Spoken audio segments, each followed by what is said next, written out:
ವೀಕ್ಷಕರೇ, ಮೀನರಾಶಿಯ ಜನವರಿ ತಿಂಗಳ ರಾಶಿಫಲ ಅಂದರೆ ಈ ತಿಂಗಳಲ್ಲಿ ನಿಮಗೆ ಯಾವೆಲ್ಲ ಶುಭಕಾರಕ ಫಲಗಳು ಸಿಗ್ತಾ ಇದೆ, ಏನೆಲ್ಲ ಲಾಭಗಳಿದೆ, ಏನೆಲ್ಲ ಪ್ರಯೋಜನಗಳಿದೆ, ಹೊಸ ವರ್ಷದ ಆರಂಭದಲ್ಲಿ ನಿಮಗಿರ್ತಕ್ಕಂಥ ಸವಾಲುಗಳು ಎಂಥವು, ಅದನ್ನು ಯಾವ ರೀತಿ ಎದುರಿಸಬೇಕು, ನಿಮಗೆ ಧನಪ್ರಾಪ್ತಿ ಯೋಗ ಇದೆಯಾ, ಇದ್ರ ಬಗ್ಗೆ ಭಾಳಷ್ಟು ಮುಖ್ಯವಾಗಿರ್ತಕ್ಕಂಥ ಮಾಹಿತಿ, ಜೊತೆಗೆ ನೀವು ತಿಳ್ಕೊಳ್ಳೇಬೇಕಾಗಿರ್ತಕ್ಕಂಥ ಮಾಹಿತಿ, ತಿಳ್ಕೊಂಡ ಮೇಲೆ ನಿಮ್ಮ ಜೀವನದಲ್ಲಿ ಒಂದಿಷ್ಟು ಧನಾತ್ಮಕವಾಗಿರ್ತಕ್ಕಂಥ ಬದಲಾವಣೆ ಆಗ್ತಕ್ಕಂಥ ವಿಷಯಗಳನ್ನು ನಾವು ಈ ವಿಡಿಯೋದಲ್ಲಿ ತಿಳಿಸ್ತಾ ಇರ್ತಕ್ಕಂಥದ್ದು. ವಿಡಿಯೋ ನಿಮಗಂತೂ ತುಂಬ ಅಂದರೆ ತುಂಬ ಉಪಯೋಗ ಆಗುತ್ತೆ.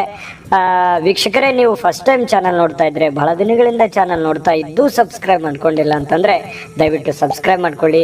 ಜ್ಯೋತಿಷಕ್ಕೆ ಸಂಬಂಧಿಸಿರುವಂಥ ಎಲ್ಲ ಮಾಹಿತಿಗಳು ಒಂದೇ ಕಡೆ ಒಂದೇ ಚಾನಲಲ್ಲಿ ನಿಮ್ಗೆ ಸಿಕ್ಬಿಡುತ್ತೆ. ಫೇಸ್ಬುಕ್ಕಲ್ಲೂ ಸಿಗ್ತಾ ಇದೆ, ಫಾಲೋ ಮಾಡ್ಕೊಳ್ಳಿ ಅನ್ನೋಂಥ ಮಾತನ್ನು ಹೇಳ್ತಾ, ಮೀನರಾಶಿಯವರ ರಾಶಾಧಿಪತಿ ಗುರು ಆಗಿರುವಂಥದ್ದು, ಜೊತೆಗೆ ಈ ಮೀನರಾಶಿಯವರ ಅದೃಷ್ಟದ ದಿನಗಳು ಯಾವುದು, ದಿನಾಂಕಗಳು ಯಾವುದು ಅಂತಂದರೆ 3, 12, 21 ಹಾಗೂ 30ನೇ ತಾರೀಕು ನಿಮಗೆ ತುಂಬ ಉಪಯೋಗ ಆಗ್ತಕ್ಕಂತಹ ದಿನಗಳು ಅಂತ ಹೇಳ್ಬೋದು, ಅಂದರೆ ದಿನಾಂಕಗಳು ಅಂತ ಹೇಳ್ಬೋದು. ಇನ್ನು ನಿಮಗೆ ಪ್ಲಸ್ ಪಾಯಿಂಟ್ ಏನು ಅಂತಂದರೆ ನೋಡಿ, ಈ ವಿಶೇಷವಾದ ಗುಣ, ಧಾರ್ಮಿಕವಾಗಿರ್ತಕ್ಕಂಥ ಆಸಕ್ತರು, ಭಾವಜೀವಿಗಳು, ಬುದ್ಧಿಜೀವಿಗಳು, ಅನುಭಾವಿಗಳು ಈ ಮೀನ ರಾಶಿಯವರು. ಪ್ಲಸ್ ಪಾಯಿಂಟು ನೋಡಿ, ಯಾವತ್ತಿಗೂ ಒಂದು ವಿನಯದಿಂದ ಇರ್ತಾರೆ, ಯಾವತ್ತಿಗೂ ತಾಳ್ಮೆ, ಶಾಂತಿ, ಬುದ್ಧಿವಂತಿಕೆ, ಕಲ್ಪನಾಶೀಲತೆ ಅನ್ನುವಂಥದ್ದು ಇರುತ್ತೆ, ಸಮಯ ಪ್ರಜ್ಞೆ ಅನ್ನುವಂಥದ್ದು ಇರುತ್ತೆ. ಇದು ಪ್ಲಸ್ ಪಾಯಿಂಟ್ ಆಗುತ್ತೆ.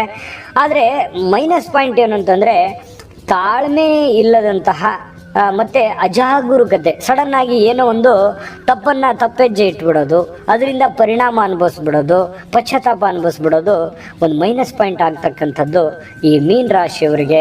ಇಂಥ ಮೀನ ರಾಶಿಯವರಿಗೆ ಈ ಪ್ರಾರಂಭದ ಜನವರಿ ತಿಂಗಳು 2024 ಜನವರಿ ತಿಂಗಳಲ್ಲಿ ನಿಮಗೆ ನೋಡಿ, ವರ್ಷಾರಂಭ ಬಹಳಷ್ಟು ಅನುಕೂಲತೆಯಿಂದ ಪ್ರಾರಂಭ ಆಗುತ್ತೆ. ನೋಡಿ, ಮಾಡುವಂಥ ಕೆಲಸದಿಂದ ಆಗಿರ್ಬೋದು, ಅಥವಾ ಯಾವುದೋ ಒಂದು ದುಡ್ಡು ಬರುವಂಥದ್ದರಿಂದ ಆಗಿರ್ಬೋದು, ಬಹಳ ದಿನಗಳಿಂದ ಕೊಟ್ಬಿಟ್ಟಿದ್ದೀರಿ, ಬರ್ತಾ ಇಲ್ಲ, ಅದು ಬರುವಂಥ ಸಾಧ್ಯತೆ ಇದೆ. ಯಾವುದೇ ಒಂದು ಗದ್ದಲ, ಗಲಾಟೆ, ತೊಂದರೆ, ತಾಪತ್ರಯ ಇಲ್ಲದಂತಲೇ ನಿಮಗೆ ದುಡ್ಡು ಕೈ ಸೇರುವಂತಹ ಸಾಧ್ಯತೆಗಳು ಕೆಲವೊಂದು ಜನರಿಗೆ ಕಂಡು ಬರುತ್ತೆ. ದ್ರವ್ಯ ಲಾಭಗಳಾಗುವಂತಹ ಸಾಧ್ಯತೆಗಳಿದೆ.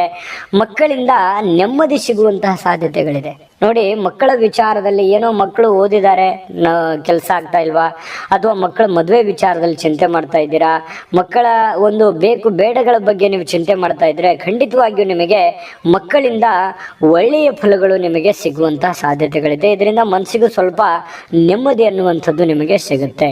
ಇನ್ನು ಈ ಶತ್ರುಗಳ ವರ್ಗಗಳು, ಬಹಳಷ್ಟು ಜನಗಳು ನಿಮಗೆ ಸಹಿಸದೇ ಇರತಕ್ಕಂಥ ಕೆಲವೊಂದು ಜನಗಳಿದ್ದಾರೆ, ಅಥವಾ ನಿಮ್ಮ ಯಶಸ್ಸು, ನಿಮ್ಮ ಏಳಿಗೆಯನ್ನು ಸಹಿಸದೇ ಇರುವಂಥ ಜನ ಇದ್ದಾರೆ, ಅಥವಾ ನಿಮ್ಮ ನಡೆ, ನಿಮ್ಮ ಒಂದು ವ್ಯಕ್ತಿತ್ವವನ್ನು ವಿರೋಧಿಸ್ತಕ್ಕಂತಹ ಜನಗಳಿದ್ದಾರೆ. ಅಂತಹ ಜನಗಳು ನಿಯಂತ್ರಣದಲ್ಲಿರ್ತಾರೆ.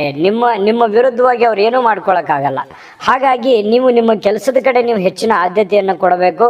ಬೇರೆಯವ್ರ ಬಗ್ಗೆ ಜಾಸ್ತಿ ತಲೆ ಕೆಡಿಸ್ಕೊಳಕ್ಕೆ ಹೋಗಬಾರ್ದು. ನೀವಾಯಿತು, ನಿಮ್ಮ ಕೆಲಸ ಆಯಿತು, ಈ ನಿಟ್ಟಿನಲ್ಲಿ ನೀವು ಪ್ರಯತ್ನ ಮಾಡಿದ್ರೆ ತುಂಬ ಅಂದರೆ ತುಂಬ ಚೆನ್ನಾಗಿ ಫಲಗಳು ನಿಮ್ಗೆ ಸಿಗುತ್ತೆ. ಇನ್ನು ಈ ಸಹೋದರ ಸಹೋದರಿಯರಿಂದ ಅಥವಾ ಈ ಬೀಗರ ಕಡೆಯಿಂದ ಕೆಲವೊಂದು ನೆರವುಗಳು ನಿಮಗೆ ಸಿಗುತ್ತೆ, ಲಾಭಗಳು ಸಿಗುತ್ತೆ. ಪ್ರಯಾಣದಿಂದ ಬಹಳಷ್ಟು ಲಾಭಗಳಾಗುವಂಥ ಸಾಧ್ಯತೆಗಳಿದೆ. ಬಹಳಷ್ಟು ಜನ ಪ್ರಯಾಣದ ಮೂಲಕ ತುಂಬ ಒಳ್ಳೆ ಪ್ರಾಫಿಟನ್ನು ಗಳಿಸ್ತಕ್ಕಂಥ ಸಾಧ್ಯತೆಗಳಿದೆ. ಆದರೆ ಕೆಲವೊಂದು ಸಮಸ್ಯೆಗಳು ಅಂತೂ ಇದೆ. ನಿಮಗೆಲ್ಲನೂ ಒಳ್ಳೆಯದಾಗ್ಬಿಡುತ್ತೆ ಅಂತಲ್ಲ, ಕೆಲವೊಂದು ಸವಾಲುಗಳು ಇದೆ, ಕೆಲವೊಂದು ಚಾಲೆಂಜಸ್ಗಳಿದೆ.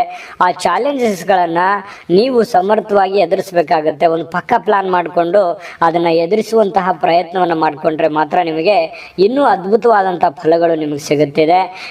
ಈ ವಿಡಿಯೋದ ಮುಂದುವರೆದ ಭಾಗ ನಾನು ತಿಳಿಸ್ತಕ್ಕಂಥದ್ದು ಬಹಳಷ್ಟು ಮುಖ್ಯವಾದಂಥ ವಿಚಾರ ತಿಳಿಸೋದು ಬಾಕಿ ಇದೆ. ಅದಕ್ಕಿಂತ ಮುಂಚೆ ಒಂದು JB ಪ್ರೆಡಿಕ್ಷನ್ಸ್ ವಿಡಿಯೋ. ವೀಕ್ಷಕರೇ, ನೀವಿನ್ನೂ ನಿಮ್ಮ ಜಾತಕ ಬರಸೇ ಇಲ್ವಾ? ನಿಮ್ಮ ಮಕ್ಕಳ ಜಾತಕ ನೀವಿನ್ನೂ ತೆಗೆದುಕೊಂಡೇ ಇಲ್ವಾ? ಜಾತಕ ತಗೊಳ್ಳುವಂತದ್ದಕ್ಕೆ ಒಂದು ಸುವರ್ಣ ಅವಕಾಶ ಇದೆ. ಈ ವಿಡಿಯೋದ ಕೆಳಗಡೆ ಅಂದ್ರೆ ಡಿಸ್ಕ್ರಿಪ್ಷನ್ ಇದೆ.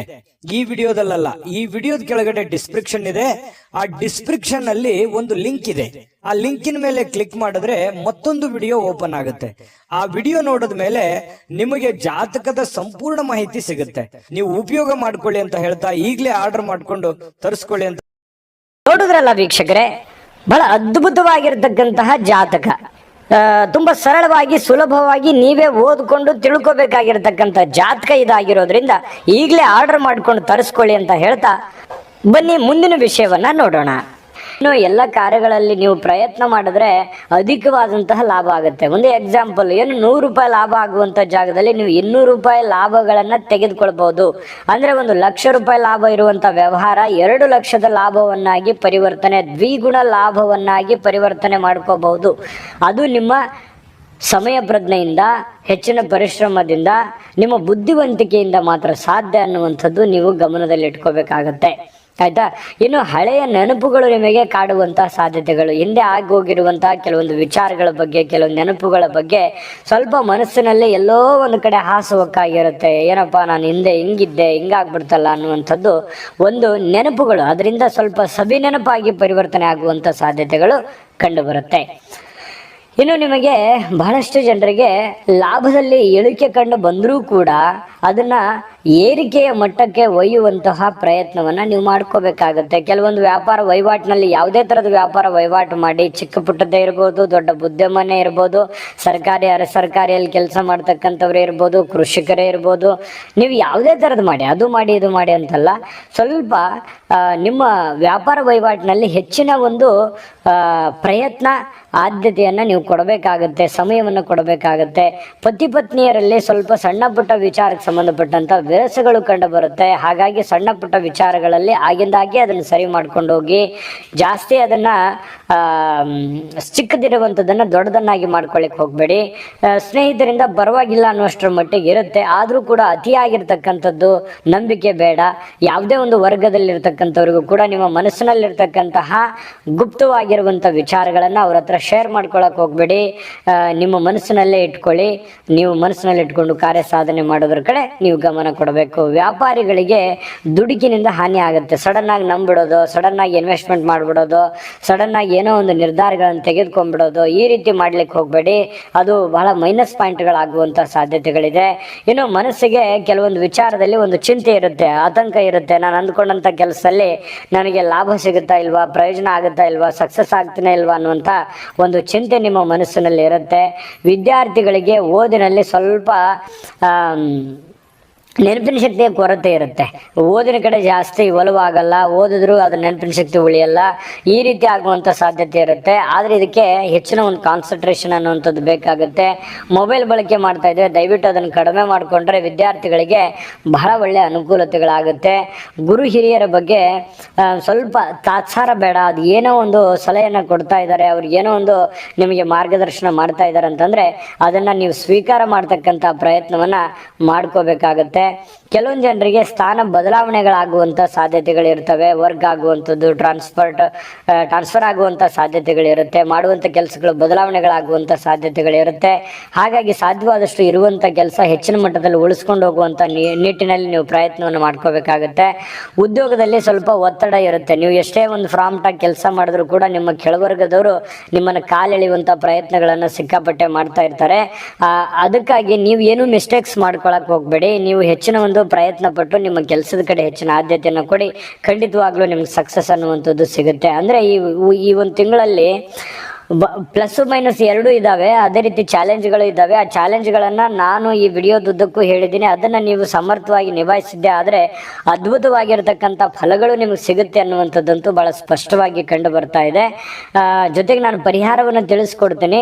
ಈ ವಿಡಿಯೋ ನಿಮಗೆ ಉಪಯೋಗ ಆಗಿದೆ ಅಂತ ನಾನು ಭಾವಿಸಿದ್ದೀನಿ. ಉಪಯೋಗ ಆಗಿದ್ರೆ ದಯವಿಟ್ಟು ಲೈಕ್ ಮಾಡಿ, ಶೇರ್ ಮಾಡಿ, ನಮ್ಮ ಚಾನಲ್ ಅನ್ನ ಸಬ್ಸ್ಕ್ರೈಬ್ ಮಾಡ್ಕೊಳ್ಳೋದನ್ನ ಮರಿಬೇಡಿ. ವಿಡಿಯೋದ ಕೆಳಗಡೆ ಡಿಸ್ಕ್ರಿಪ್ಷನ್ ಅಲ್ಲಿ ಲಿಂಕ್ ಇದೆ. ಜನವರಿ ತಿಂಗಳ 12 ವಿಡಿಯೋಗಳು ಸಿಗ್ತವೆ, ನೋಡ್ಕೊಳ್ಳಿ ಅನ್ನುವಂಥ ಮಾತನ್ನ ಹೇಳ್ತಾ, ಜೊತೆಗೆ ಜಾತಕವನ್ನು ಆರ್ಡರ್ ಮಾಡ್ಕೊಂಡು ತರಿಸ್ಕೊಳ್ಳಿ ಅನ್ನುವಂಥ ಮಾತನ್ನ ಹೇಳ್ತಾ ಬನ್ನಿ. ಹಾಗಿದ್ರೆ ಪರಿಹಾರಗಳನ್ನು ಏನ್ ಮಾಡ್ಕೋಬೇಕಂತಂದ್ರೆ ನೋಡಿ, ರುದ್ರದೇವರಿಗೆ ಕ್ಷೀರಾಭಿಷೇಕವನ್ನು ಮಾಡಿಸ್ತಕ್ಕಂಥದ್ದು, ಜೊತೆಗೆ ಬೆಳಗ್ಗೆ ಸೂರ್ಯ ನಮಸ್ಕಾರ ಮಾಡ್ತಕ್ಕಂಥದ್ದು, ಬೆಳಗ್ಗೆ ಎದ್ದ ತಕ್ಷಣ ಸೂರ್ಯ ನಮಸ್ಕಾರ ಮಾಡ್ತಕ್ಕಂಥದ್ದನ್ನ ಮಾಡ್ಕೊಳ್ಳಿ. ಸಿಂಪಲ್ ಆಗಿರುವಂಥ ಇದಾವೆ, ಅದನ್ನ ಅಳವಡಿಸ್ಕೊಳ್ಳಿ ನಿಮ್ಮ ಜೀವನದಲ್ಲಿ. ಖಂಡಿತವಾಗ್ಲೂ ನಿಮಗೆ ಒಳ್ಳೆ ಫಲ ಅನ್ನುವಂಥದ್ದು ಸಿಗುತ್ತೆ. ದೈವ ಕೃಪೆ ಅನ್ನುವಂಥದ್ದು ನಿಮಗೆ ಸಿಗುತ್ತೆ. ದೈವ ಕೃಪೆ ಅನ್ನುವಂಥದ್ದು ಒಂದಿತ್ತು ಅಂತ ಅಂತಂದ್ರೆ ಎಂಥ ಕ್ಲಿಷ್ಟಕರ ಸನ್ನಿವೇಶಗಳಿದ್ರು ಕೂಡ ಎದುರಿಸೋದಕ್ಕೆ ಒಂದು ಶಕ್ತಿ ಅನ್ನುವಂಥದ್ದು, ಮಾನಸಿಕವಾಗಿರ್ತಕ್ಕಂಥ ಒಂದು ಸ್ಥೈರ್ಯ ಅನ್ನುವಂಥದ್ದು ಬರುತ್ತೆ.